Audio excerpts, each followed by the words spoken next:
Internet रे अश्लीलतार प्रचार प्रसार बंद करो। वर्तमान आम ऑल इंडिया महिला सांस्कृतिक संगठन तरफ नारी निर्यातना मद मादक द्रव्य प्रचार प्रसार फल जो भली भाव माने परिवार भांगी जाउची, छात्र युवक माने नष्ट हो जाउचंती।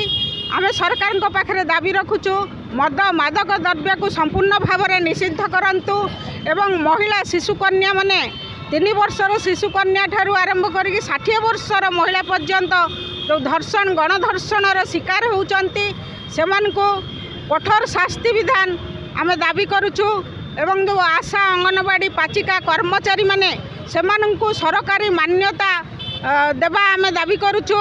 आ स्कूल कॉलेज ये सब पाखरे जो सरकार मद दुकान को लाइसेंस दौरान ताकू मध्य आमे दाबी करुचु सेगुड़ा बंद करा जाऊ। वर्तमान सरकार अधिक मद दुकान तांकर निजर सुविधा पाई से सब खोलुचंती, निर्वाचन बेले लोकंक पाखकु जाउचंती, मद अछि बोली मद देकी अमनिष करिके सेमानक ठारू भोट नौचंती। किंतु ए मद फल रे केते परिवार घर नष्ट हो जाउची, युवक युवती माने नष्ट हो जाउचंती। सेथिपाई सरकार चाहूचंती जदि मदर प्रचार प्रसार वर्तमान से न करंती ताहले युवक युवती माने काहे कि चाकरी मिलुनी, काहे कि खाद्य मिलुनी, काहे कि ठीक भाव में चिकित्सा हमको मिलुनी तार प्रश्न सरकार को करिवे। किंतु सेथिपाई सरकार यही सब जिनस को अश्लीलता अपसंस्कृति मद मादक द्रव्य प्रचार प्रसार बहुल भाव में दिन को दिन आउरी करुचंती।